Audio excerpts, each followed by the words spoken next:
Oconee County Planning Commission. This is Monday, April 17th. Our first order of business is invocation. Mr. Reed, if you would, please. Yes, sir. Pray with me if you'd like to. Dearest Father, thank you for this very, very beautiful day and for this moment. This one point in time that we do have. Help us to focus on it, not what's behind us or what may come in the future. It's not guaranteed, so help us to use this time wisely with putting aside our self-interest so we can do good work for our neighbors, for this county. By your wisdom and in your name I pray. Amen. Amen. Mr. Baldwin? I pledge allegiance to the flag of the United States of America and to the republic for which it stands, one nation, under God, indivisible, with liberty and justice for all. Thank you, sir. Okay, you have before you the minutes of our April 3rd. Is that right? Yeah, April 3rd minutes. Do I hear a motion to approve? So moved. Second. Is there any corrections, misspell words, what have you? If not, all those in favor? Aye. That's unanimous. Did you want to sign up? All right. Our next agenda item is public comment. For non-agenda items, we have no one. So we'll move on to commissioner member comments.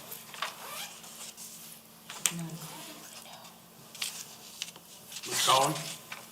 When we had our training last week, we talked about affordable housing. And I just wanted to bring it up as something that could be a real problem in our future if we don't start addressing it now. So I know we are going to start discussions on what our priorities are. And I just wanted to bring that up as something that I know that we've all wanted to try to do something about in the past, but we need to be trying to think of new ways to address affordable housing. And I want to be quick to say that affordable housing is different things for different people. One person might think something's very affordable and another one thinks it's not.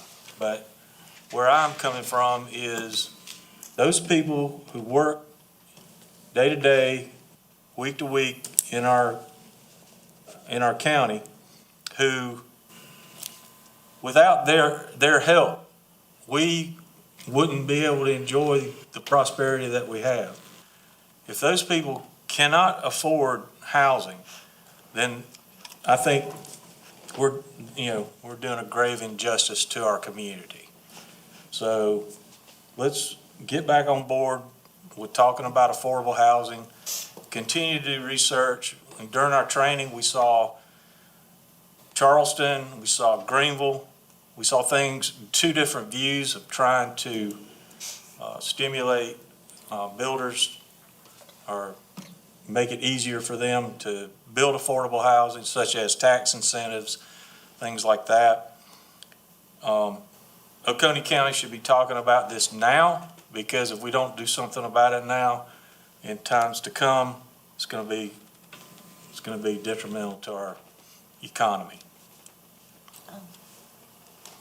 Go ahead, ma'am. To your point, Mr. Gollin, I've been invited to attend a board meeting at Habitat for Humanity, and I can report at the next meeting what they've done, where they're going, what their stats are, and how many people they've helped and stuff. I kind of update everybody on that. Okay, could I just back to you a second? One of the things that they might know that we don't know is how much affordable housing do we need in our county? And I don't know, if they don't know, then we need to ask them to try to figure it out, And, you have to put some type of figure out there. And so I would suggest at the $40,000 salary, before taxes. Okay. How much housing do we need for a group of people that are working at that economic level. A lot of times in the real estate world in South Carolina, when we're talking statewide committees, we're not only talking affordable housing, which might be apartment complex and renting, we're also talking workforce housing. And workforce housing is important to the county, this county in particular, because if we don't have the workforce for the industry that's in the area, that industry will go somewhere else. And if that industry goes somewhere else, that's a dying county. And so workforce housing is a term that's thrown out a lot because it goes along with your $40,000 salary or whatever that salary need is. That terminology of workforce housing is a real catchphrase now. We can definitely use that. That's exactly what I was trying to say, is the workforce housing, and I didn't realize it would be a better way of saying it. We're not talking about homeless, okay? We're not talking about housing for homeless people. We're talking about workforce housing. Thanks, Mike. If there's nothing else, staff comments? I think it's the first time in a while I don't have anything for you guys. Nothing to report. I've got a question for you. Okay. How many developments have we had since January? There are 9 applications currently under review That's all we've had since January. for the year 2023. Okay. All right, if there's nothing else, we'll move on to item number 8. Can I follow up on that question? Go ahead. Can you give us an idea of how that compares to last year? It is 2 more than last year, Okay. year to date, 7 versus 9. Question?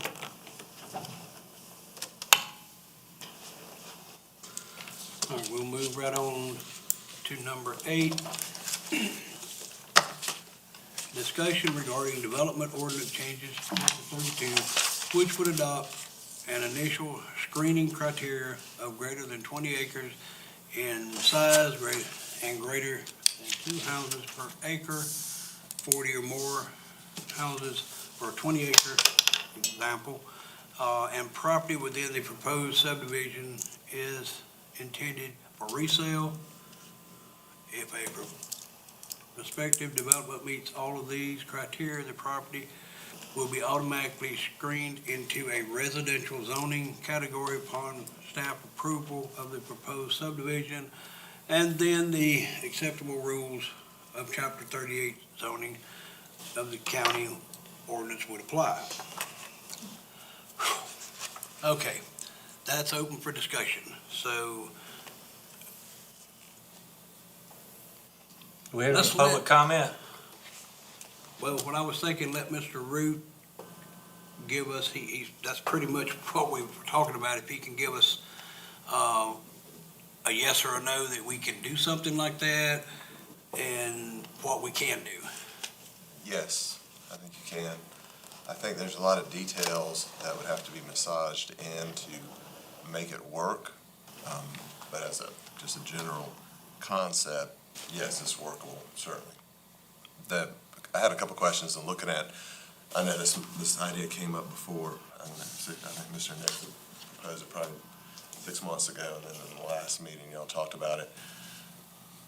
But the questions I had were, one, the use of the term screening. When you say screening, is that just saying, hey, this is 20 acres, 40 homes at least, and it's gonna be for resale, we check those boxes, so that's the screening process, or is there something more to it? That's it. So the nomenclature, the wording means something, so I don't wanna just bypass that. I think if that's just a ministerial screening, depending on how you set it up, it's still, you essentially have a floating zone over the county, and if the screen is triggered, so to speak, then this development's gonna go into residential, lake residential, whatever residential. It really is still top-down zoning. And I know that's a phrase, I don't know where it came from, I mean, it makes sense, but you're forcing folks who are gonna do this kind of development into this kind of zone district. That, I'm just pointing that out because I know that's something y'all have talked about avoiding, wanting to leave the decision to the property owners, and developers are property owners, even if for a short period of time. So I just wanted to point that one out, so that's in the mind. The second, knowing that, yes, it's doable, is why. So that part I'm not sure about. As I understand it, and this is what I don't have my mind wrapped around, is it to prevent high-density development, or is it for another purpose? Is to prevent high-density development. It's a very targeted piece of ordinance to restrict the density to that prescribed in residential zoning.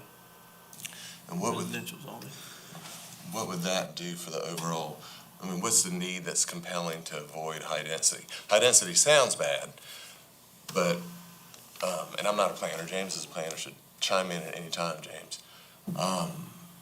As I understand it, high density can be a very good thing because you have less land that's being used, less infrastructure that's being used, less dispersion of county resources, in this case, is being used, less impact on the environment that's incumbent upon, kind of sprawl idea that comes about. So I don't know if is there a different push to go to less dense? I don't know how to say it. We're not wanting to control but this gives a tool, as we have in everything else, to manage where the growth would go.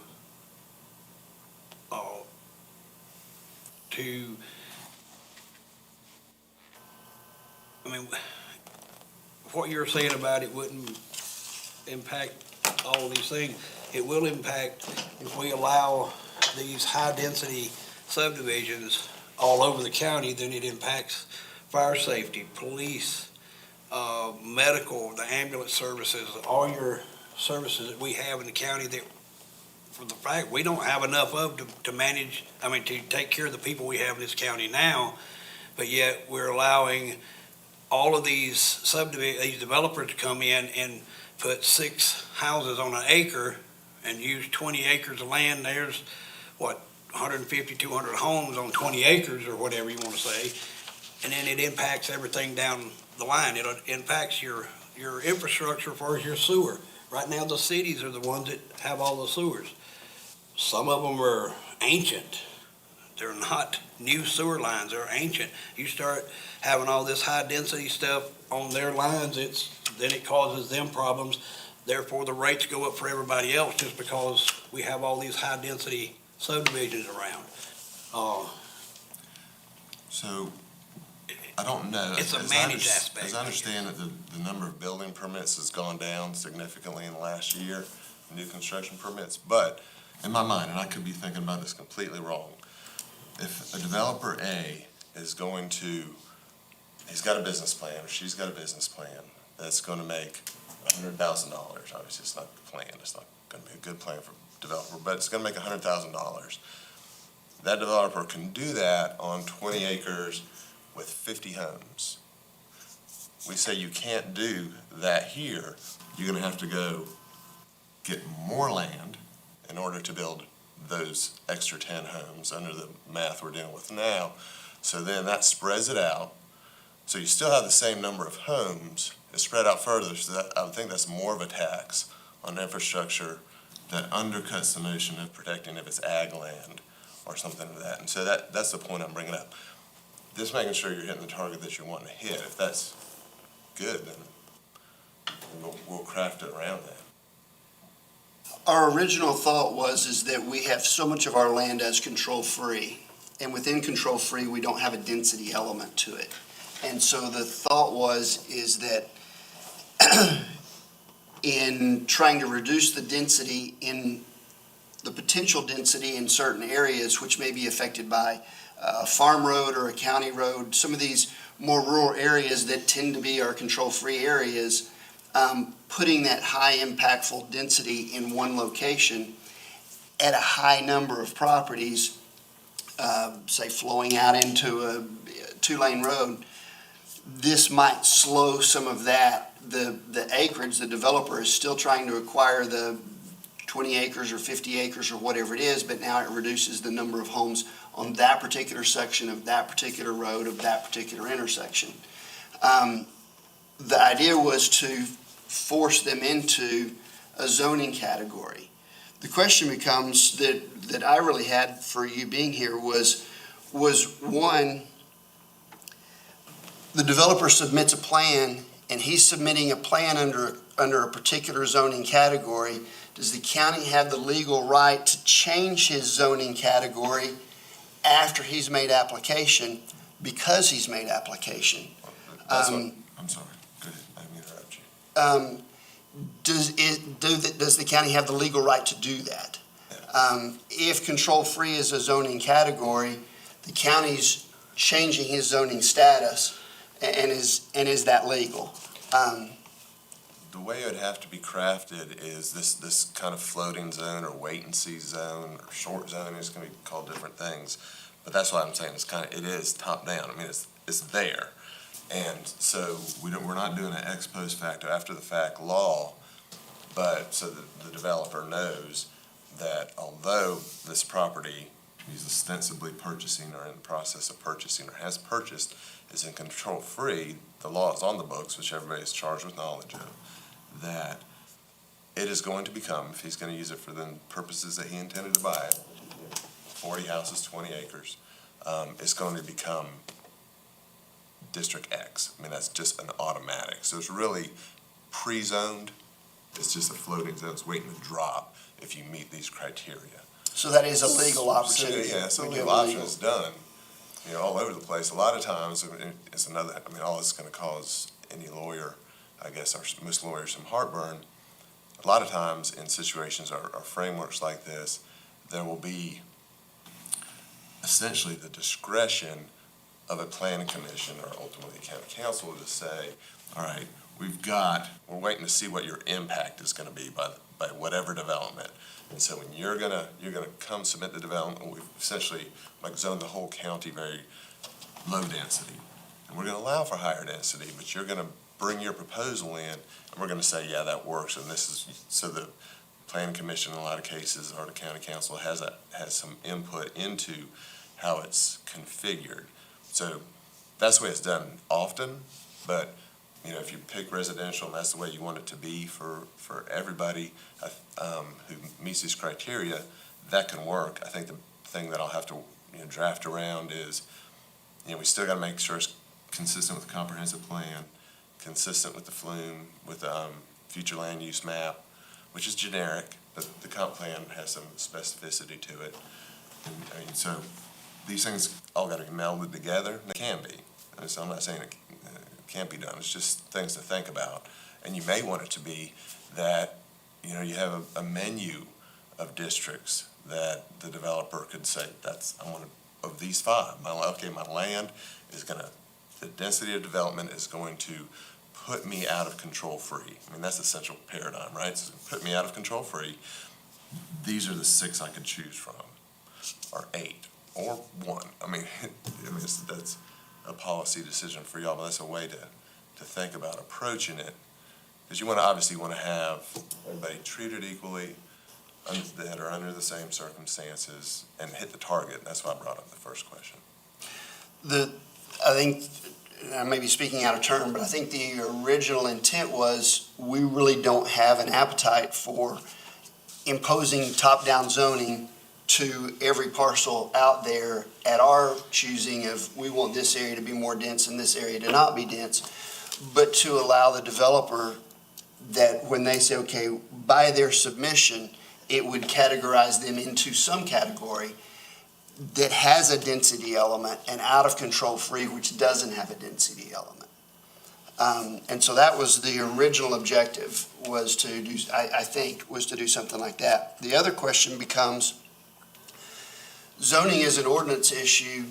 By the developer coming and submitting, and now it changes, does that parcel have to go through a zoning, 3 readings and a public hearing for that parcel because it is a zoning change? I'm gonna have to look at some, really, so I'm not reinventing the wheel. In my mind, the ordinance that's going to engender all of this is going to cover that. It's not gonna So be. they don't have to do it, they don't have to go But back to that's- a public But that's hearing? why it is still, if I took my attorney hat off and I was, against zoning, I'm gonna come up on that first reading and say, hey, this is exactly top-down zoning. This is what you're calling it by another name. That's what it is. Because it's gonna drop when I want you to develop. I'm automatically gonna have to go into residential or whatever the district is. That's, people may see it differently, but I would see it that way if that was the hat I was wearing in that particular situation. Is that responsive to your question? I got it. It does, if we create an overlaying ordinance so that each parcel doesn't have to go through county council, 3 readings and a public hearing. Yeah, and that's the part, I think in general, the way I'm leaning, if I can craft it up right, it would not require that. Would that still mean that we would want council to sign off on the final product? In my mind, I think that's a good idea. But I've not started drafting it, and I would have to, pull chapters 32 and 38 together and make sure that they melded correctly. That, there's public hearing requirements for amending the text and amending the maps for zoning, and that's a state law and a county ordinance. I still believe those can be covered via this route, but it's going to have to be clear that it's all essentially zoned already. So when we lead up to this floating zone that's going to drop on these builders, you've already done the steps to establish this floating zone. Does that make sense? So those notice requirements that you're concerned about and the ordinance process and what it takes to amend the zoning map is going to go through the rigors of that already. Okay. I may come back here after I dig in and sharpen my pencil to it and say, we're going to be safer doing, starting to work that process in and have it approved by council in the end. But I think there's a way to avoid the belt and suspenders on that. I would just have concern unless we as a county say we do not want any more development in the area, you're always going to get more in opposition to somebody changing the current use of their property. There's going to be more neighbors than the one person who wants to change the use of their property. And so I really would be concerned about having to go through the public hearing process. Yeah. Unless, again, as a county, we say, let's nix everything from this point forward. A public hearing process is definitely going to have to be part of it, regardless. On the front end or on every parcel? No, that's what I was stating. On the front end, certainly. That's the best case scenario, I guess, under the concerns that you're having. But as to parcel by parcel, that's the part I have to sharpen my pencil on to make sure that we have the notification, due process type issues covered for the neighbors. And because everyone's charged with the law, if we do the initial step right, putting this floating zone in place, I believe we're covered. But that's not something I've dug into yet. So I think not. But like I said, I could come back and say, it's going to be safest. And I'm always going to say, the more public hearings, more chances for public input, the better. It may not be better for getting things done quickly, but it's better for the function of government. I was just gonna mention, I know you have a little hesitation with, is this really what we want, top-down zoning? I think that's what we feel like we need in order to have quality development, where we've had an outcry over the last, say, 6 months or so from citizens showing up and saying, hey, I live on such and such road, there's a big development, high-density development coming in. You know, we're concerned about this kind of development going on. So I think, yes, you know, we're wanting to investigate, we're wanting to, how can we have quality development, treating people fairly, but once you meet these criteria, there's gonna be something that we need to talk about. There's gonna be something that we need to make sure you understand. So that's where we're headed with this. Yeah, and that's where, and it was, I guess it was 6-8 months, maybe even longer than that before, where the genesis of this was talking about the Pickens ordinance, as I recall. And Pickens has a framework that's very similar. If you're gonna have a major subdivision, then you're gonna have to come talk to us. And we're going to walk that through with you on density, on all the impacts. And that's pretty similar to what this is, in essence. And that's, the whole heart of that was getting the planning commission involved in the major subdivision plans, which I don't, you know, Oconee County's growing up, so I don't think that's necessarily a bad idea. The thing I don't quite understand is, right now, Mr. Nix had proposed an idea of going to 20 acre. My thinking is, well, why stop there? You know, why not make it 10? Why not make it 5? You know, there's other numbers that we should be considered. So, you know, it's just, to me, seems a little bit arbitrary with 20 acres.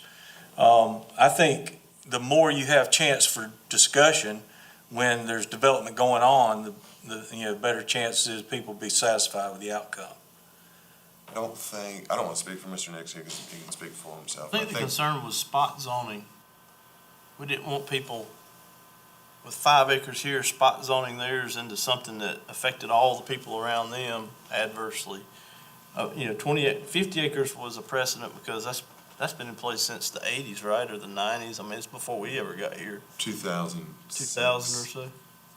Okay, so, you know, as the county develops, people have smaller and smaller parcels. I think my rationale was, it may have been 50 acres then, but it probably, if you look at the density, it may be more like 40 or 30 or even 20 now.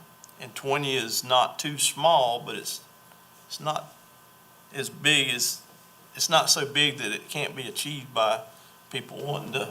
Well, my concern was, you know, okay, 20 acres, what about 10 acres and you have a high rise? Or, you know, and so you have all these additional units, things like that, so. Well, I think, as I understood Mr. Nix's comments, is let's get the ball rolling to attack the problem. And there's gonna be obviously a process. I mean, through clearly the disadvantages of doing this are it being called top-down zoning. Now, it would only affect the developer, it wouldn't affect the property owner unless it was property values. I mean, I suppose it could affect property values, because now the property owner can't sell what they want for X number of dollars, because the developer may say, I don't want to have to restrict myself to this level of density. Right. So, I mean, that is a potential issue. There's that, there's what you said about, okay, so you've got somebody that wants to build X number of houses, and that's how he determines his profits. Well, if now he can't do it on Y number of acres, he has to do it on Z number of acres, which is more than Y number of acres, which affects more property, which, like you say, could then encroach on more farmland or whatever. And then there's obviously the biggest issue is affordability of housing. I mean, we just talked about that. This would adversely affect that in some manner. It's obviously going to affect it in a negative way, so.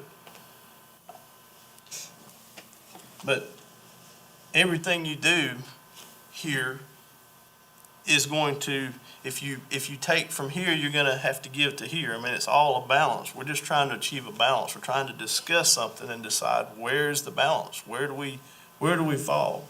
Do we stay like we are and just let people have their way? which maybe that's the right thing to do, I don't know.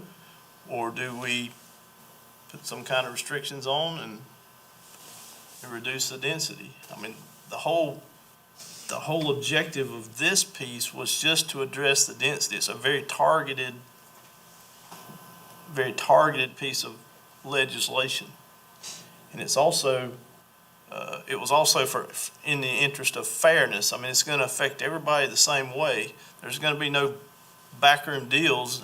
You can't just come in with, you can't come in with something like they do maybe in Pickens County. I don't know if that's the way it is, but if their planning commission and their BZA gets to make the decision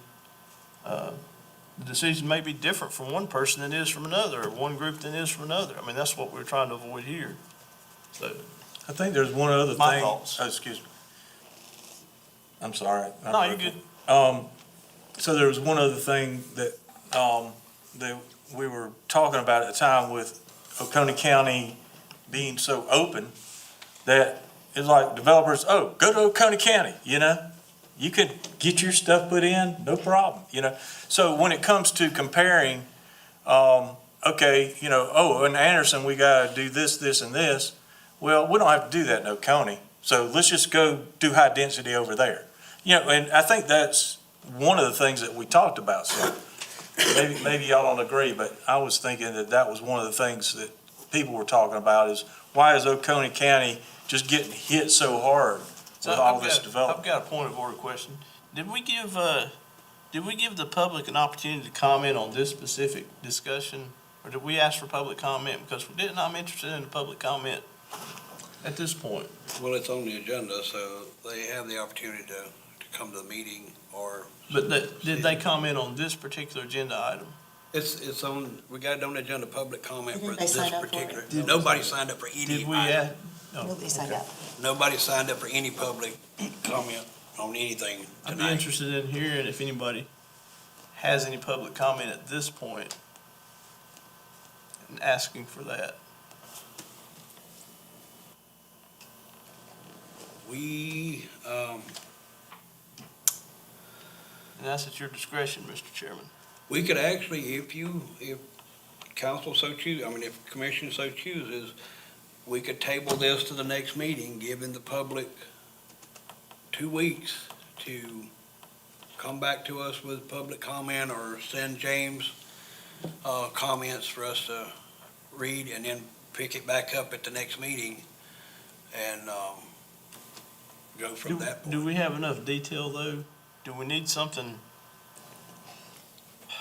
written up in the form of an ordinance change before somebody's willing to come in and actually discuss it? But then you're taking, I'm just guesstimating at least a month before Mr. Rudy, he has other things, he can't just work on one thing for us or anyway, it'll take him at least a month, I'm guessing, to come up with some type of a little ordinance. So you're looking in June before we can bring this back up. Well, Mr. Chair, I'd like to move to have Mr. Root and Mr. Coley work together as needed to try to put some form to this that they feel they're comfortable with and bring it back to us. I think the notion is. We get a second on that? Oh, I'm sorry. Second. Second. Thank you. Go ahead, Mr. Mr. Chairman, I'm sorry.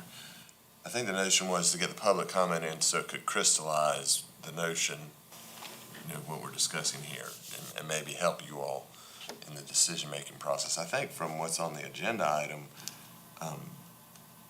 maybe with just kind of a slight tweak, it could give the public notice of what's on the commission's mind, and it may be more of an issue of, all right, let's do something special to advertise it. Do an extra press release, do an extra advertisement in the paper, run something with WGOG or something just to get just extra, not, beyond what's required by FOIA for the public. So I don't know, it's not, all that is to say, I don't think we have to wait for a month or until June, because we don't have to make it that firm, because I think it's going to be a dynamic, kind of organic ordinance. We just want to give the public a shot to come in and talk about it at this stage. That you're thinking. Okay, excuse me, when you say this stage, I'm saying let's go to the next step.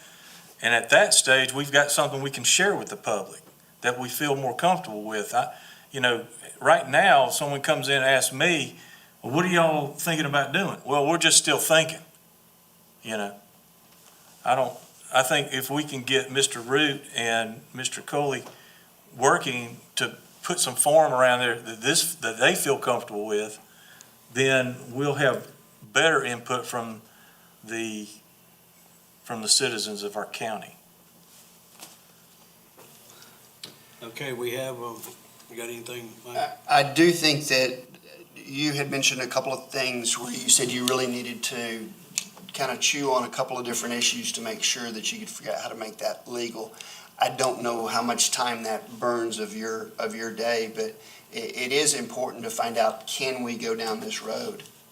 Yeah, so I'm still, yes, you can go down this road, and as it's generally articulated in item 8, I think that gives the essential formula or the framework for it. We can definitely put more meat on these bones and have it more particularized for an upcoming hearing, if that's the commission's desire. One other thing before we vote on something or move off of this, we were talking about the 20 acres, the 50 acres. My thought is that whether it's 20 acres or 10 acres or something, there is a threshold, I believe, where the impact, other than high rise, is not as high as, say, 20 acres or 40 or 50 acres and 100. Now we're at 10 acres and maybe 20 homes has less of an impact at the traffic light down the road than a bigger subdivision. And so I think that 20 acre threshold had enough of a traffic count issue potential. Yeah, my worry is a high rise. So if somebody's got 10 acres of land, they can put a high rise on it and they can have 800 units. So, that's just one of the things that, I'm not sure if that's viable, but, Right, but what there I'm is- saying is that there needs to be a number, possibly, maybe we'll have an or, like this, 40 and 20, or a number of units, Not more than so many units or something. something like that. Right. And Mr. Root, I don't know if you picked up on that, but that might be something to consider with putting some meat on those bones. Our rationale for the 20 acres was in fact to align the zoning acreage limit to the screening criteria acreage limit. So if you guys want to pick 10 acres and 20 houses, or 30 acres and 60 houses, whatever. Okay, we have a motion and a second on the floor. Any further discussion? And the motion again was? Put some meat on those bones. No further discussion. All those in favor? Aye. Yeah.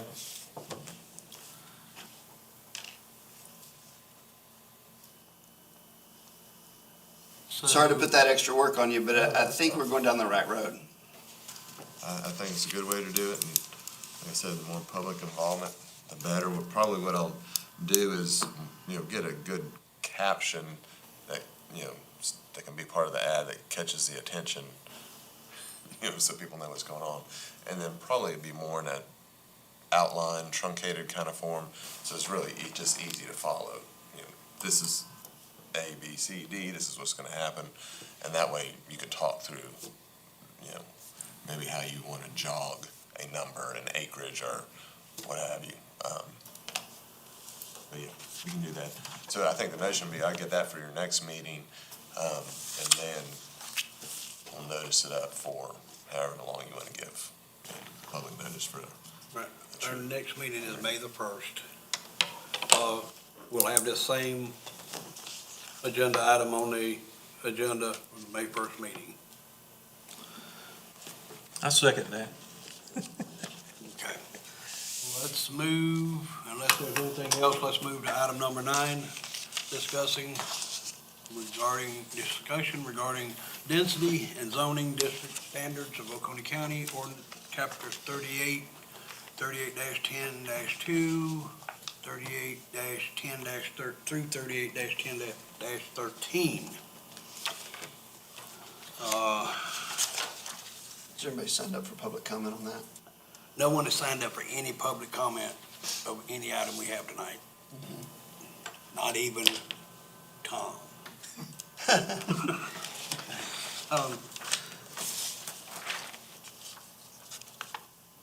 All of these, if you look through this, I don't know, matrix, whatever you want to call it, gives all the densities to all the different zoning. We have, is that the traditional rural, or excuse me, rural residential, you've got, one dwelling per 5 acres. But then you go to agricultural, and it has, 1 per acre. it's basically just the opposite.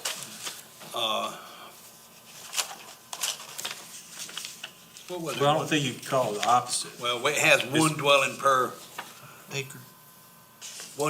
acre, wasn't it? One dwelling per acre, that's correct. One dwelling for 1 acre. And this has one dwelling per, you have to have 5 acres. We always talking about preserving agricultural land. Why are we letting them build a house on every acre in agricultural classification when residential, we're only gonna let them build one house on a 5 acre lot? I would like to see those flip, those criteria, but the only problem, I go back to, discussions I've had with others, changing if somebody's already in a rural residential district and they've got one house per 5 acres, how do we tell them, say they've got 3 houses, how do we say, well, no, we're changing you over, you can only have 1 house per acre now, you can't have, 1 per 5. So you built these 15 acres here, now you got 1 house on these 15 acres, but you could have put a house on every acre if you'd have wanted to. But now that we're changing it, can they go and, can they go and build that? But what about the agriculture guys that's built the 3 houses? Can How do we justify, is it like grandfathering in or something? can I- Go ahead. So one of You the probably do it reasons better. we brought you in to ask the question is because the agriculture community at large is back on the discussion of self-zoning. That they want to zone themselves to protect their ag land and have their neighbors zone them the same way to protect their ag land. And so they would be using an ag zoning that kind of was being pushed 4 or 5 years ago. But then when we started looking at the current zoning criteria, ag really didn't have the protections they were looking for. It was really traditional rural that had the protections they were looking for.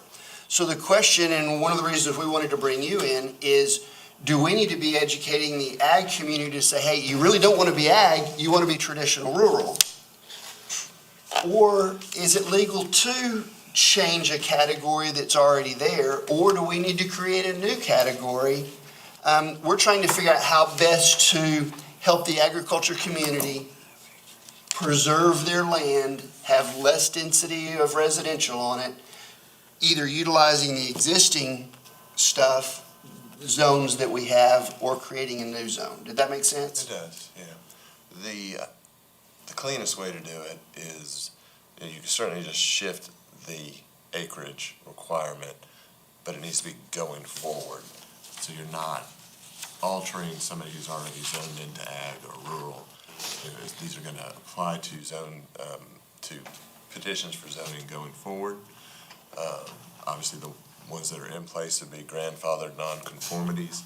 If you're gonna try to dip into change what's been zoned ag, say already, and say, no, hey, whatever the alteration is ultimately gonna be, then we can run into some regulatory takings issues, things that just are not good, for my seat, or for the county's pocketbook or anything of that nature. So, the clean way to do it, and it's certainly lawful and smooth enough, would be to simply change it. It's gonna apply going forward. And when you say change it, are you saying tell the ag community you're asking for traditional rural instead of agriculture? Or are we saying change the agriculture zoning title to a new zoning density? The latter, that's what I was thinking. Certainly you could do, now you could say, hey, right now, we have this category, it's really gonna fit you better, with rural. But I think if you wanna have be ag, and you're looking for this very low density, then you wanna change that provision. We're just trying to, as they're trying to promote that message, trying to give them something to promote. And I think making that change again, I don't have a policy crystal ball or what may work, but making that change for the acreage requirement is going to cast a spotlight on the process and will get people interested one way or the other in the process. So it'll have that effect. This, in my mind, is real top-down zoning, because now you're telling owners what they gotta do with their property and how they can build on it and how much they can build on it. But they ask for it. This is all, Yeah. you're not zoned unless you ask for any particular class. What I'm recommending is we just change the density in these two, basically switch them to, we have one dwelling per 5 acres in agricultural. That gives more land to grow stuff on rather than having a house on every acre in agricultural. Where if you got a house, that takes up at least a half acre with this, everything sewer and all, you can't grow on, that gives you only a half acre. With the one dwelling per 5 acres, that gives you 4.5 acres to grow stuff on. And it's not, and like Mr. Root was saying, make it apply from, say, today forward. Anything that's already zoned, they're grandfathered in. They can do what this says now. But anything, like say I want to change my land now to agriculture, I can only put one house per 5 acres, rather than having to be able to put one house per acre, but I have to ask for it. County don't come by and go, hey, you're agriculture. You have to come to the county and say, I would like to be transferred into agricultural zoning to have this protection. How do you keep up with that administratively? My personal Grandfather. recommendation would be to start in Ag 2 and leave everything as Ag 1 as the grandfathered status, and Ag 2 would just be the new agricultural district people would opt into at this point going forward. So just make a new That way you zoning would have category. Make a clean new zoning break, category. But you'd still have just an agriculture and an agriculture, it'd just be, and please tell me if that's a bad idea. No, I don't think it's bad. Would Ag 1 still be an option for folks? No, I'd say you would eliminate it, Ag and one just is be, all the done. grandfathered ones would be remaining in Ag 1. Yeah, I mean, that's an administrative thing that's workable. So. Well, that brings up the question, why wouldn't we want more options instead of less options? Why wouldn't we keep the old and add Ag 2 as a new option? Is there a good You're reason? welcome to, that's just talking about what the conversation had gone towards. I like the idea of the more options. And it's, is it top-down zoning if they're asking for it to be done and they're putting themselves into that category because they're trying to protect their No, it's family's not. tradition? I agree, it's not. Not if they're asking for it, I Not if mean. they're asking for it. They just need a tool to be able to lock that in, other than putting their land in a conservancy. Right. So, whatever y'all would like to do, but I just wanted the farmers to have the choice for the density to be a lot less, to have more farmland that they'll have, no matter what it is, cattle or whatever, but they'd have more farmland to do farming on if we have it one dwelling per 5 acres. So, Can I make a motion? I'd like to make a motion that we come up with a new Ag 2 per that suggestion. I thought that was a good idea. Come up with Ag 2, one dwelling for 5 acres. Leave everything else the same. When you say leave I everything. second that. There you go. Okay, so what we're doing is leaving Ag 1 is. the Ag real- 1, or Ag 2 will be exactly what this one has here, with the exception of the density. It'll be 1 per 5 acres, the minimum and the lot size.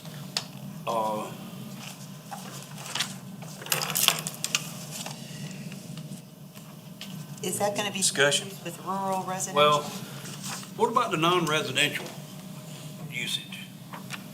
Well, that would be another motion, sir. Well, I'm just saying, that's, if we leave, the motion was to leave everything as it is, but if we leave the non-residential, it says minimum lot size 1 acre. I mean, for right now, if over here,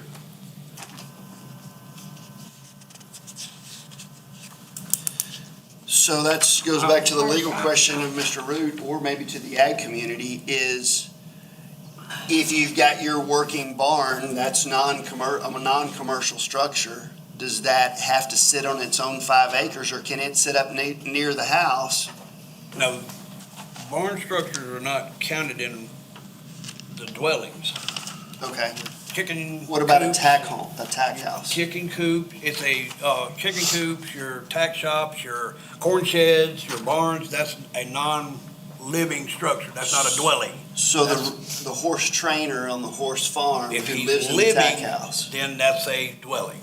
That would be like any other thing. But what I was getting at, if we make agriculture 2 to look like rural residential, then what do we do with rural residential? It can still stay rural residential. The biggest thing is trying to have a marketing piece that's an understandable marketing piece for the ag community. But we would have 2 zoning classifications identical.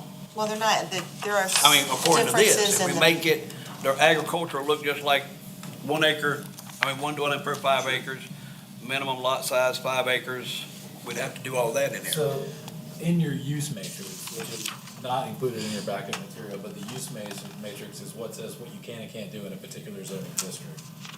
Rural residential and agricultural have different uses that are approved. Okay. Now, they both have some agricultural uses like livestock, chicken houses, so all those are allowed, but then you get into like more commercial uses, like building supply companies would be allowed in a rural residential, not in agricultural. So there are differences in that use matrix. But Maybe this we're part of it seeing would that be the next time same. as well. Those, I mean, you're welcome to change them if you'd like to as well for a new district. You can go through, you can craft it. There's subtle however you'd differences like with it. the yard requirements, if you compare the two. Okay, Just to keep things clean, could we keep the conversation to the motion at hand? Ag 2, yeah. And the motion at hand is to keep everything the same under the category except bring it to 5 acres, is that the motion? It's to create Ag 2, which would be a new classification for zoning. And the only change would be going from 1 to 5 acres.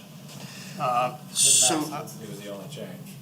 I think Okay, if the you're gonna max. make the change, it needs to align with, the dimensions are all different as far as Right. the width, setbacks, structure heights, all that stuff for rural residential.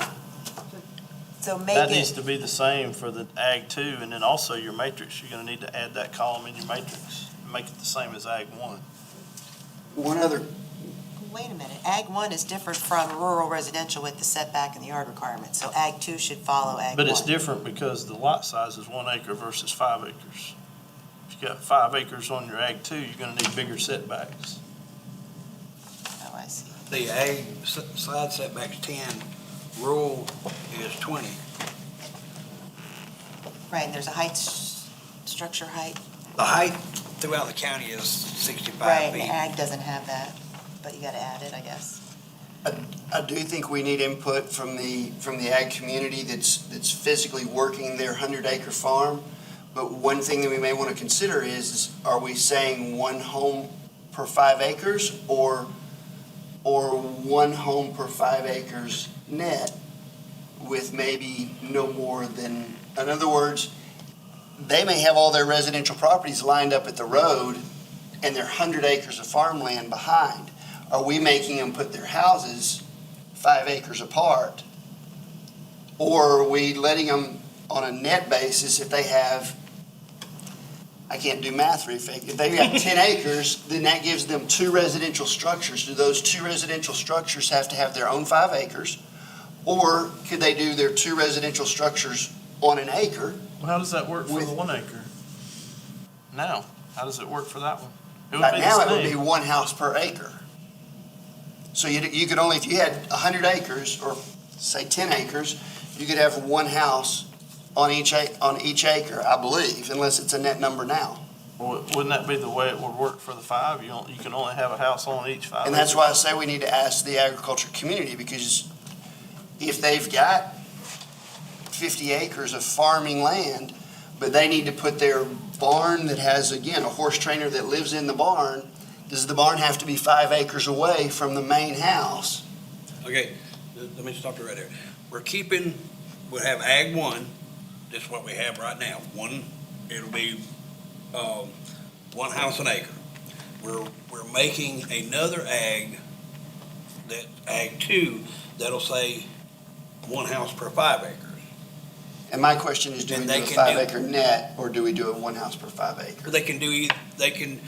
We do it just like to me, with rural residential, 1 dwelling per 5 acres. They'll also be able to go to 1 house per acre. They can ask for either one, either Okay. Ag 1 or Okay. Ag 2, correct? So it's whatever that Whichever farmer one they wants want. to do. If he wants to put a house on every acre and not have as much ag land, that's his choice. Or he can go with the 1 house per 5. He still gets the same protection, he just has less dwellings on his property. I was just trying to protect more raw land. And if you pushed the homes up together, In Ag you 1, have he can more do that. raw land. But Ag Ag 1, you don't necessarily do that. You have that land that you've preserved, but the developer can still come in on that land and build on the rest of it 1 home per acre. Whereas if it was a 5 acre net and there were already 5 homes, that rest of that acre could never be built on. And so a developer is not going to be attracted to it. Therefore, it protects the intent that that person zoned into. Okay, let's You do could go the to the motion that BZA we've and got. ask for a variance, there's all kind of things that they could Let's- possibly do. Can I Let's ask take one more care of question? the motion that we have. Can I ask one more question? Go ahead. So, if you're in control-free zoning and you self-zone yourself to, say, some other zoning, you know what's coming. You can't go back to control-free, right? You can never go back to that. So what about if you zone yourself into Ag 2 and you decide you want to be into Ag 1? Can you go back to that? I don't believe there's any proscription about going back to the same district. Or if you I zone just- I yourself just into Ag know about 1, you can force yourself into Ag 2? I mean, I just know about the you can't go back to CFD, but I don't think there is one about going back. And nothing's coming up except for the notion that if you don't Other than pass your zoning, control-free, you have right? to have a 6-month holding period, waiting period. Other than control-free, if you zone yourself into any one of these districts, you can't go back to control-free, correct? Right. I don't remember I where it don't think says there's that. another Well, limitation. It kind of goes to Mr. Golan's point, that if you're in Ag 1 and you wanted to go to Ag 2, I'm guessing you could change your zone through a BZA hearing from one zoning category to another, whatever those zoning categories are. Is that how that would work? Not BZA, but yes. They would just go through the normal rezoning. Through the rezoning process? Okay.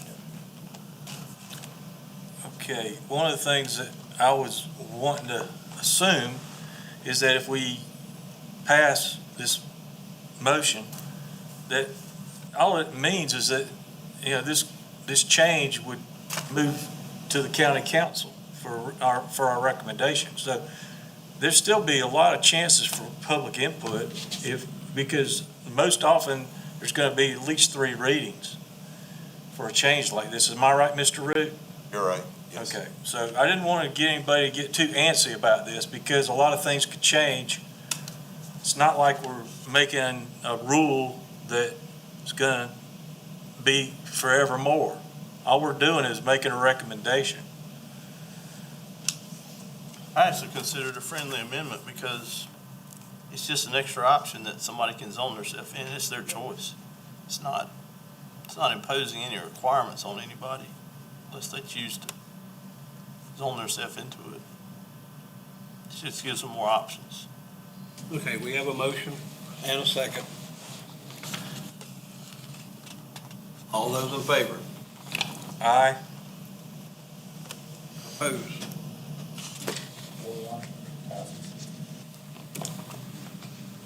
Could I ask a question, Mr. Chair? Yes, sir. Mr. Root, while we're on this discussion, I'm wondering whether or not we could talk about the 100% rule for rezoning.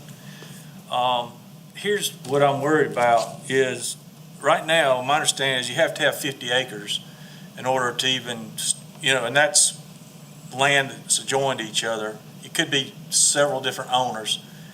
If you had 50 acres, you've identified, 45 of the acres are owned by, say, 3 people, and then there's 5 acres that's owned by 1, and everybody's saying, hey, we want to be zoned Ag 2. But this one person that has 5 acres that helps make the 50 says, nah, I don't want to go with that. So the way things are now, it just seems like it's restrictive of what the majority of the people want to do. And my thinking is usually majority rules. It used to be 51%. Somehow it got changed to 100%. I think we need to be talking about getting something closer to like 60% or something. It just doesn't make sense that everybody has to agree. I'm just gonna say, that ain't gonna fly with a conservative. You can't tell somebody, I don't care how many people around you, you can't tell a conservative what to do with their property.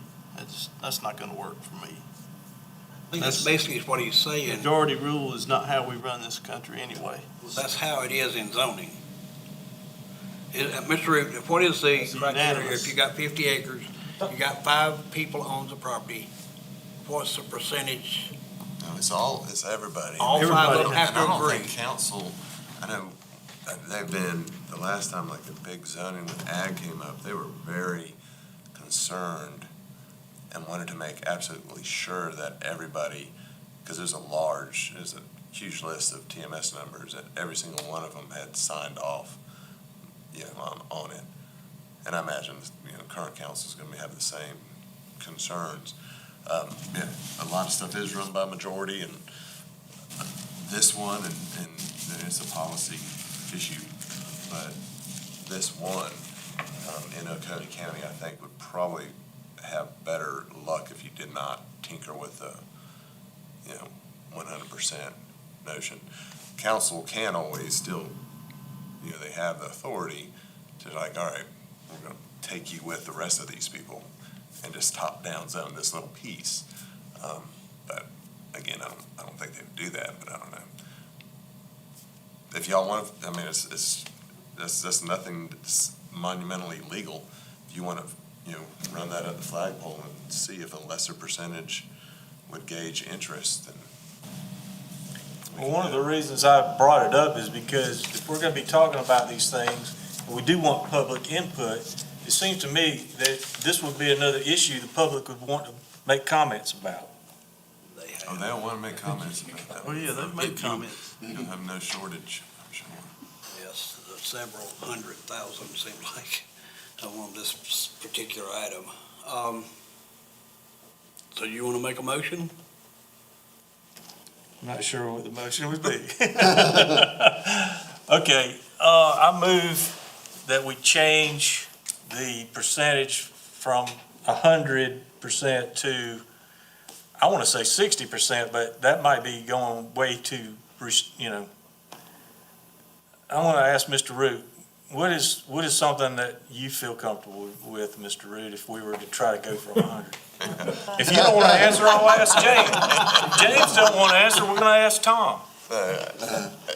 I can just say from a legal perspective, you know, I'm not giving you a policy answer. Legal perspective, you, like, with, let's say annexation, which I dealt with a whole lot in Charleston, they had the 100% method and a 75% method. That's been very common throughout the state, so. Okay, so my motion is 75%. Okay, I know there's not a lot of framing around my motion. Somebody's got to help. But it'd be nice to get a second, then we can discuss it and we can change the motion if we need to. Is it gonna die? It seems the motion has died for lack of a second. I'll bring it up again later.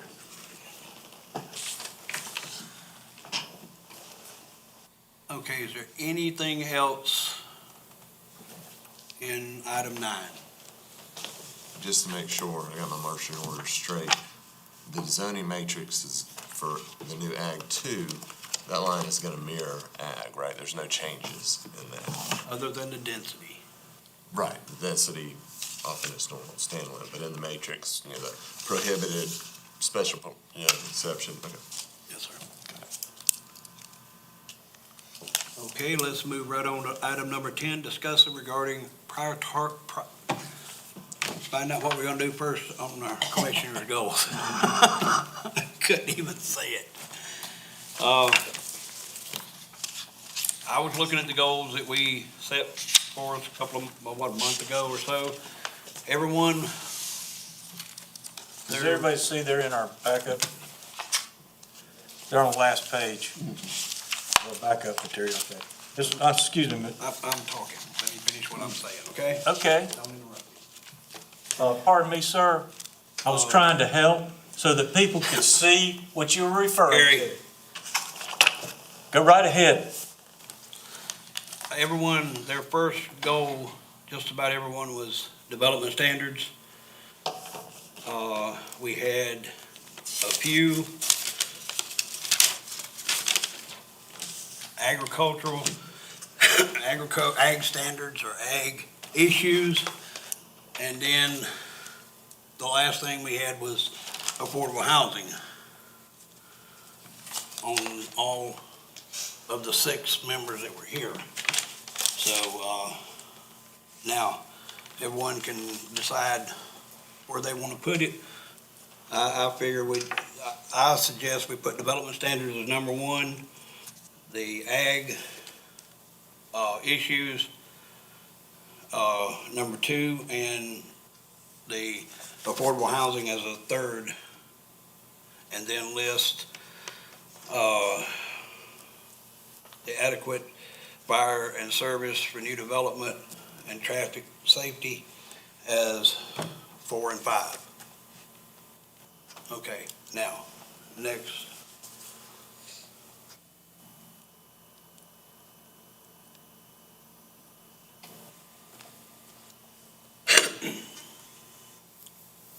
Jerry, are you asking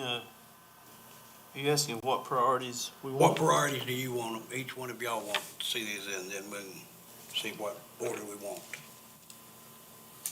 Looks like everybody has density and development standards on their list. Almost everybody.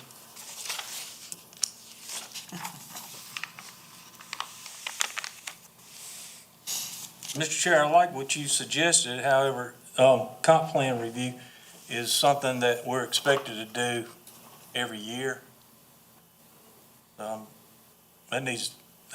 a must as far as I'm concerned. The other thing is, it seems like we need more leadership in that process as far as comp plan. I don't know if we need to go to James and staff or what, but, there are things that we're supposed to be reviewing this year, and I'm afraid if we don't have it on our list of goals, that it's not gonna get done. I did leave that out, I'm sorry, I didn't. So Teresa, doesn't she normally review the comp plan and actions She has been towards reviewing the that comp every plan. meeting? Okay, apparently there's a misunderstanding. The way the comp plan's set up, every year, you gotta review everything.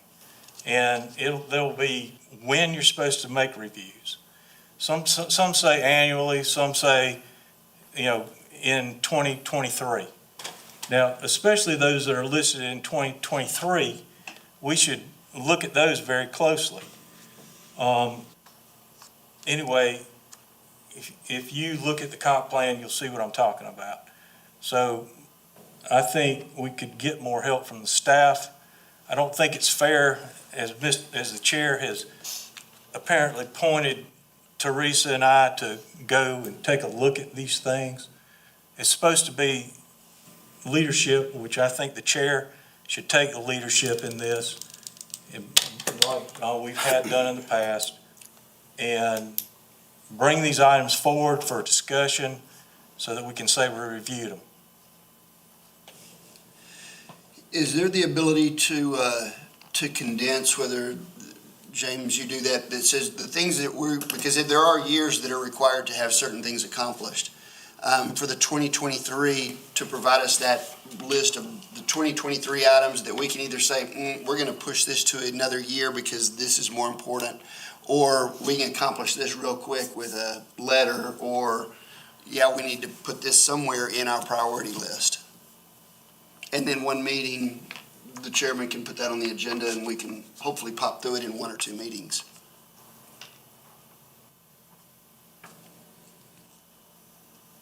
Sounds reasonable. That document already exists, yes, Yeah. For 2023?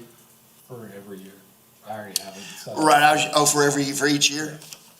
We just probably need to see that. It'll be on the agenda. Can you get those together? Sure. And we'll put it on the next agenda and go over it. Okay. Line per line. Just to make sure that there's not something that's more important than development standards. Okay?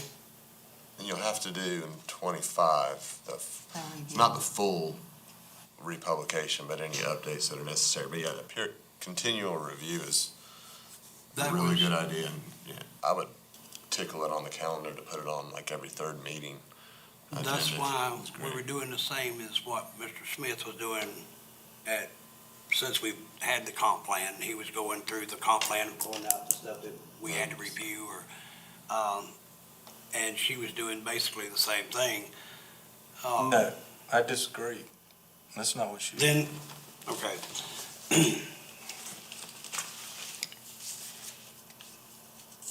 I didn't appoint anybody. I asked, and Teresa volunteered. I didn't appoint you. You asked to help her.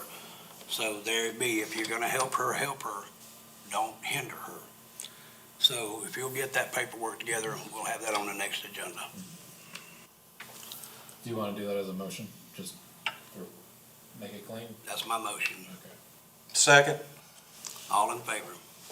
Aye. It's unanimous. Okay. Now we have a motion. Have y'all decided how y'all want the goals listed? Someone give me a list on prioritizing the list. If we're gonna put the comp plan on the next agenda, I say it's clear that development standards look to be the top of the list. But it would be unless there's something that shows up on that comp plan that all of a sudden is a fire that we need to put out before the end of the year. So what are you saying? I'm saying we either need to see that list next week before we vote on which of these takes priority, or that we vote on this to take priority with the exception that we're gonna see next meeting what the comp plan looks like. So it may be that we need to wait on this vote. So is that a motion to table this until next meeting? I'm just looking for opinion. I think we're in good shape with the comp plan, so I think your suggestions, Mr. Chairman, of the 1, 2, 3, 4, 5, I like that. Okay? All right, I'll make a gonna- motion in accordance with what you mentioned and Teresa mentioned, that we put number 1, density and development standards. Number 2, ag protection and issues. Number 3, quality development, 4, affordable housing, and 5 and 6, fire service and traffic safety, which would also be part of quality development.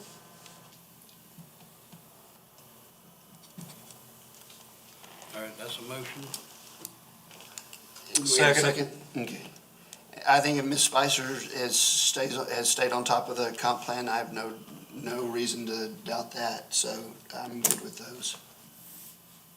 Any further- I'd like to make a comment, please. I don't have any problems with Ms. Spicer's competency reviewing the comp plan. However, it's a thing that's supposed to be done by the full commission. It's in the comp plan standards to be reviewed by the commission. Now, I mean, I think there is a difference with seeing something that took place in the community, maybe it's in the newspaper, and saying, oh, that fits right here. That's not what we're talking about here. We're talking about there are things, and I think Mr. Root knows this, I think James knows this, is that there are things in the comp plan that said these need to be reviewed in 2023. Now, you can straighten me out, Ms. Spicer. Is that exactly what you're doing? I do look at when those checkpoints should occur and what year, yes. And some of what I presented is right on target with the year, is also satisfied the annual or the ongoing requirement. Some were advanced to 2025, just that the community accomplished it early. Okay, well, there's probably some, excuse me, I'm sorry. No, I just want to know, does that answer, does that help? That answers yes, but I also have to say this, is that the way it's being done doesn't give me confidence at the end of the year that, oh, yes, we've done everything we needed to do with the comp plan. Because it's in your hands, and you're not saying specifically, oh, we've checked off 10, now we've got 15 more to go. Or those kind of miscommunications are not necessarily that you should do that, because it's supposed to be handled like it was when we had a chairman, Mike Smith, who brought it all out at once and we had a chance to review it. You weren't here then, so you didn't get a chance to see how that worked. But we went through it step by step, one by one. We had a system set up with 5 different categories.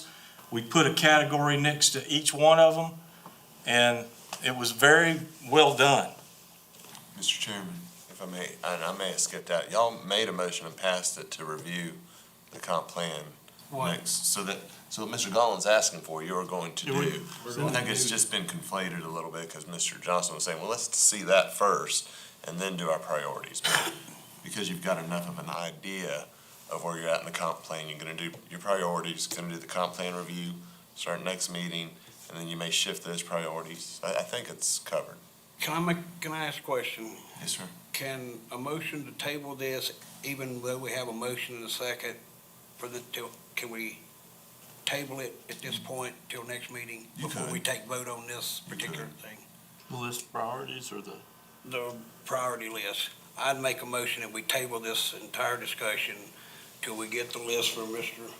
Corley, between now and our next meeting, and we can go over that at our next meeting, and then we can continue with this discussion on prioritizing the goals and see how the comp plan plays into what we've done and what we need to do.